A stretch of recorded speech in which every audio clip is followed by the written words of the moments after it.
这讲我们来定义一些名词。我们现在来看一下，当我们在数学上说一个函数是有界函数的时候，它的定义是什么？它的定义是这样子：存在一个正数大于0，使得什么呢？使得当 x 在这个区间中变动的时候，这个 x 的绝对值永远会小于等于这个正数。有界函数的一个很有名的例子就是什么？就是三角函数。三角函数它的图形如果说是这个样子的话，那么当这个 x 在所有的实数里面变动的时候，这个三角函数的这个值呢都会小于等于2。所以在这个时候，我只要取这个 m 等于2，那么它就会满足这个定义。所以说三角函数 sin x 它是一个什么？它是一个有界函数。这时候同学可能就会问了，为什么这个 m 不取 1.5 呢？为什么不取 1.2 呢？这是另外的问题。这个问题就是，如果说这个 m 存在的话，我是不是能够找得到一个最小的 m？这是实数的连续性公理这是不能证明的，它是一个公理。答案是我们可以找得到，但是呢，在这边在有界函数的这个讨论里面，我们只要注意到一件事情，就是说我们找得到这个 m。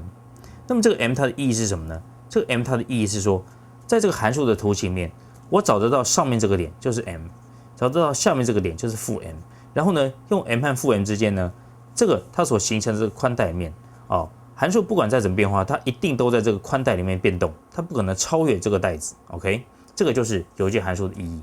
现在呢，我们来看一个反例，请问一下 y 等于 x 分之一这个函数，在01这个开区间里面，它是有界函数吗 ？OK， 好，有界函数定义是这样子那我们怎么样证明说这个函数它不是有界函数呢？有界函数就是 m 负 m， 不管函数值再怎么变动，它一定是在这个区域里面变动，它不会超出这个区域。如果说我证明说，不管这个 m 再怎么大，都一定会存在什么呢？都一定会存在一个 x， 使得 y 这个值会比这个 m 和负 m 大，那么它就不是什么？它就不是有界函数，它就不满足这个定义嘛。OK， 好，所以说不管 m 再怎么大，我对所有的 m 大于0，就是说我这 m 我不管取得再怎么大，你要取得再怎么大都可以。OK， 我一定存在一个 x1 这个 x1 呢是在01这个区间里面的。我可以令它等于什么呢？我可以令它等于是2m分之一嘛 ，OK， 因为 m 很大的话，2m分之一就会非常的小，它就会怎么样？它就会趋近于0，但是不等于0，OK， 所以说 f(x1) 它会等于什么？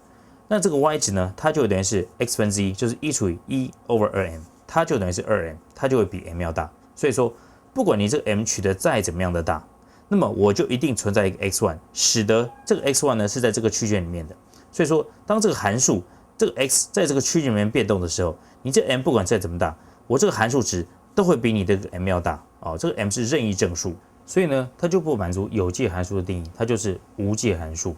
所以说，在这种函数的状况之下，就是你不可能找到一个正数把它包起来这个函数值呢，它的变化太大了，这个正数不管再怎么大，你都不可能把它包起来，使得说它在这个正数里面变动。OK， 这个就是无界函数的例子。